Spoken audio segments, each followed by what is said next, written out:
favorite gold miner, prospector, and geologist, Jeff Williams. Got you back in this lost canyon. You remember this canyon? Ooh, we were looking for gold because remember, dry waterfalls have the best gold. So I'm gonna take you up into here and see if we can find anything. So let's get into it. I don't see a lot of cracks and crevices to hold gold, and this is all flow sand, so there's not gonna be a lot in there. That might be kind of good, but we're gonna head up into there because remember, I couldn't make it past that point. 1, 2, 3, 4, 5. 5 waterfalls. Yeah, I know. I hear from here. Come on, Jeff, get on with it. We want to see some gold. I got to get up there first, man. What a tough crowd. Ooh, that's going to be hard to climb. Oh man, I wish I had somebody here to help me. I got somebody here. All right, you guys remember this waterfall? Now, if you guys haven't seen that video, I'm gonna leave a link here, or down in the description block. That way you can see how we found this place. So, yeah, I know, enough gum flapping. Get on up there, Jeff. We wanna see what's up there. I wanna see what's up there too. Hold on, I gotta turn on my bionics. Okay. Ooh, that sand is hot. It's like 118 degrees out here. Whew, ow, hot.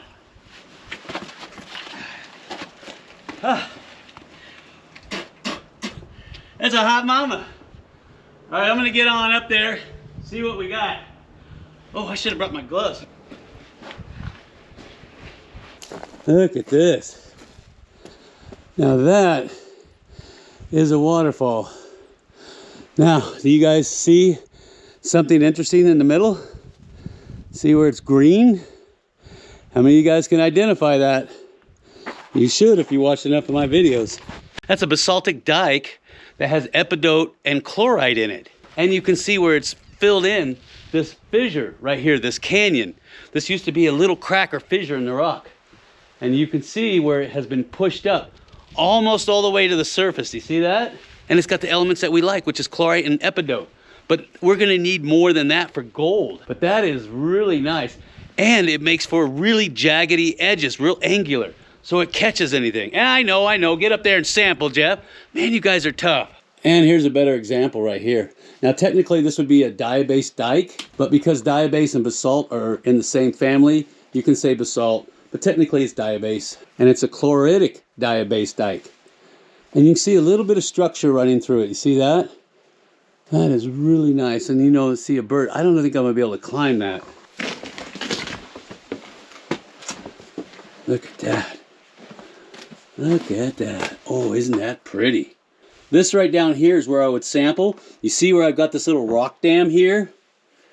And I think I've got a little pocket I can vacuum out up there.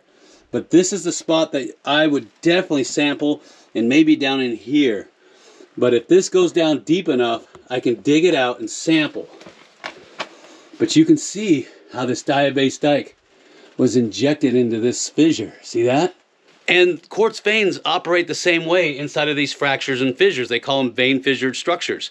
And what happens is the fissure itself can be only millimeters apart. And the first episode will come in, and through a process called fault valving, it can actually spread it apart. Or you can have more geological seismic activity on this fault plane, and it'll actually open up a little time over millions of years, creating enough space for more magma in this case, or more hydrothermal fluids for the quartz veins. Do you see how that works? That's why faults are so important when it comes to gold deposition. They create the relief for those hydrothermal fluids that are way down deep to come up. It's a relief for them to come up and actually start filling those voids and cracks and fissures. And as they do so, they can change their pH balance when it comes in contact with different types of wall rock. They drop their temperature and pressure. And because of that, they start to boil. And all of these 4 things are very important. Now, as far as boiling is concerned, I'm not a big fan of looking for boil zones to find gold deposition. I'm more right below the boiling zone. That's where I personally believe most of your gold is going to drop out, right before the boil zone. But you do need a drop in temperature and pressure. And of course, as it makes its way up through those fractures and fissures, that's exactly what happens. So that's how a lot of your quartz vein structures are created. And that's why faults and fissures and fractures and shear zones, that's why all those things are so important. They create the relief for the fluids to be able to pass up through to get to the surface. See how that works? And this is just one out of 12 basic models that we could talk about. And I could talk about this stuff all day long, but I don't want to bore you to tears. I know you want me to dig. Remember, there's two kinds of people in this world. Those who talk a lot, blah, blah, blah, blah, blah, and those who dig. Today I dig. Now look at this. This is really interesting. I got to show you this. See where this piece of wall rock has actually broken off, and you've had some of this mag flow right up in through here and around this one too. You see that?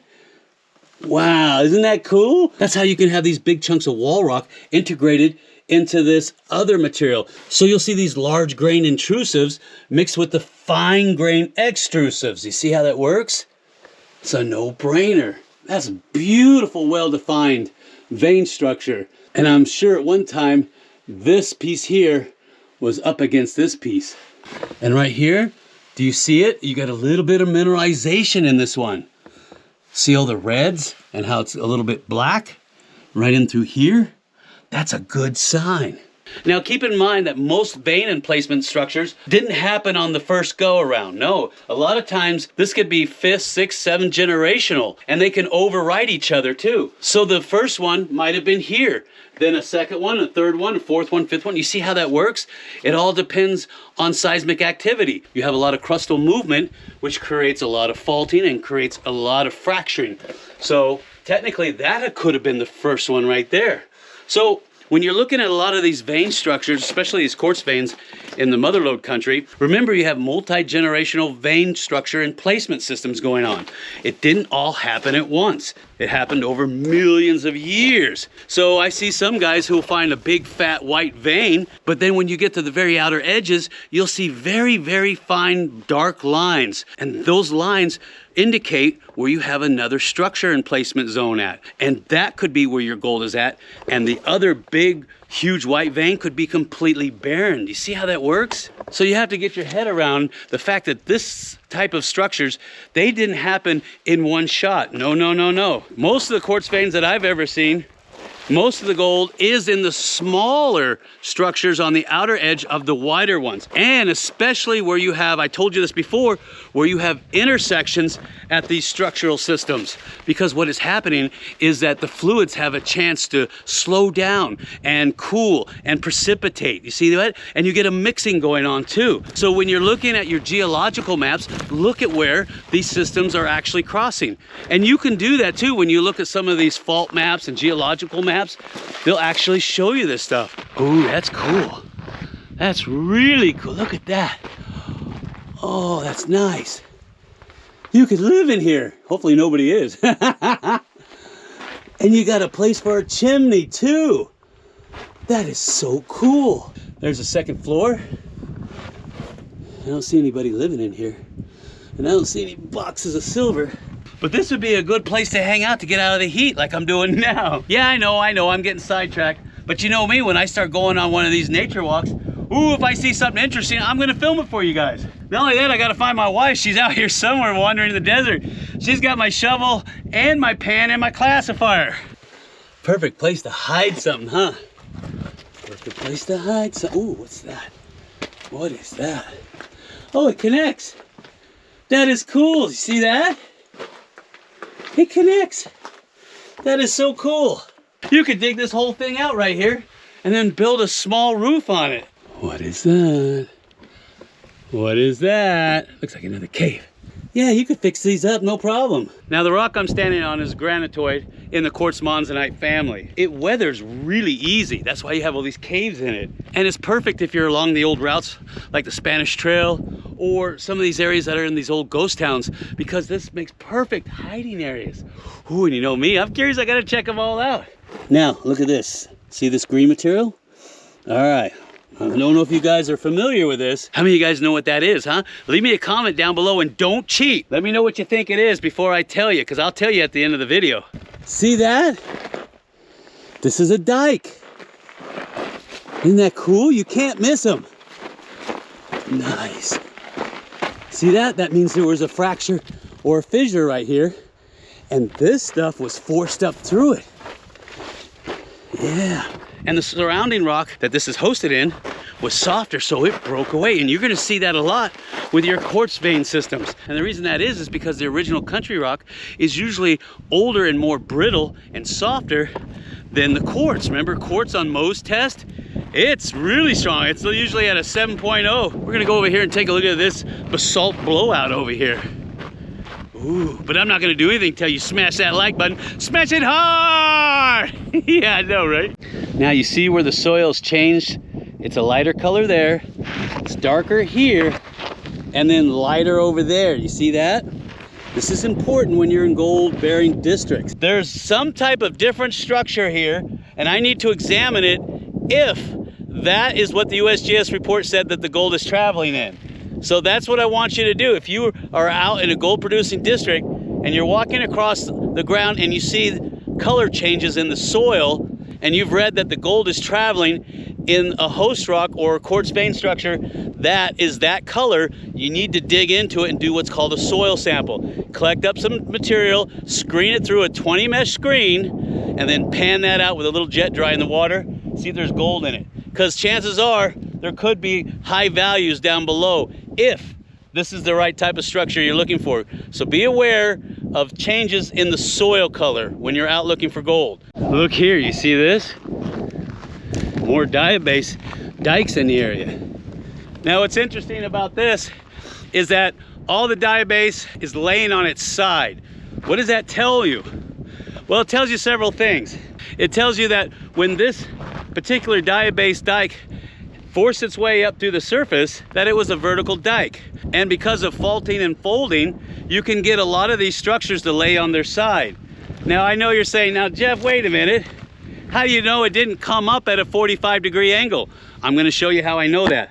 I want you to look at the contact zones, and if wherever the contact zone is here, if it's been burned, that means that it's a sill, that it came up on its side. There's more of that diabase dike, and this would be the chill margins here. But it's not a sill, it's a dike, because if it was a sill, this chill margin would be dark from this being cooked by that laying on top of it while it cooled. Because you'll be able to see where the rock has actually been heated up and changed color and structure.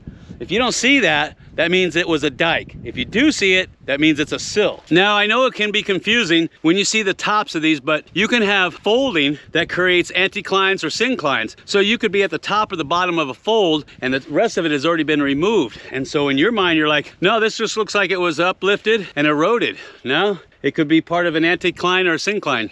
Now, I know you're saying, Jeff, this is all well and good, but what difference does all that make? It's very important, because you can have a lot of gold deposits that come up against basalt and diabase dikes like you have up in Liberty, Washington. Oh, another little cool pocket cave. All right, I'm gonna take a break over here by this pocket cave where the wind's not blowing in the canyons, deep in the canyon lands. Oh man, it gets up to 115 easy. And the reason why is because the rock in the canyon walls traps the heat in and very little airflow. So you're literally walking into an easy bake oven. So you guys remember that when you're out exploring. You get down in these canyons and you're up on the top like, oh, it feels great because there's wind. And you get down there, it's gonna be about 5, sometimes 10 degrees hotter, no wind. It's gonna cook your little noodle. It's madness, I tell you.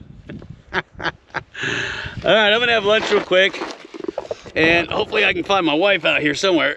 Ooh, have you guys had these? Huh? Oh man, I'll tell you what, these are fantastic. Bottle water, and I am good to go. See that? A spider lives in that hole. See how he's got the web over the top? Then something falls in, they get wrapped up in the web, and lunchtime. You see the contact zone right here? Like I was telling you, look. So you have this diabase dike, and see this? That's the contact zone. And I know it's a dike and not a sill because this hasn't been cooked. That's a well-defined footwall. That's cool. Of course, that's a big old ugly piece of basalt. Look at that, looks like a set of eyes. Big eyeball there, little eyeball, and the divider there. There's pocket caves everywhere, look at this. Oh, come on, silver box. Come on, silver box. Oh, ooh, wow. Look at that. Anybody living in here? I can't see, it goes back too far. My eyes are not adjusted yet. Oh, wow. You could definitely live in this one. Just dig it out. This is so cool. And look, it connects to the other one. See that? Oh, that's cool. Yeah. In the infamous words of Macho Man Randy Savage, oh yeah. Yeah, I know. Enough shenanigans, Jeff. Get out there and get that gold. Start sampling. Find your wife. Man, you guys are a tough crowd, but this is so cool. You never know what you're going to find in these old caves. Look at that. See what I mean? Oh, yeah. Check it out. It's the M cave. See all the hematite in this thing? Oh, now I have an idea where the gold would be coming from. Ooh, I got another one. See that? Nice. And another little pocket cave. I don't think there's anything in there. If it would, it'd be in that little hole over there. Check it out, Bubba. Check it out. No, I don't think there's anything in here. If there was, it'd be down in there. Yeah. Yeah. Oh, and I got a cave right here. Oh, yeah. Now my wife said she was around here somewhere, so we're gonna go looking for her. Because I know she's here somewhere. I found her. What are you doing? Taking a selfie. Oh, sweetie. I've been running all over these hills looking for her. She's in here taking a selfie. I like your cave. Can I move in with you? Yeah, we could make a little homestead out of this. I know, right? Yeah, have a picket fence and a dog and 2.1 children. So, yeah, that's the American dream. Oh, you got my stuff. Good. Yeah. All right. Ooh. She brought my classifier and my gold pan. Good.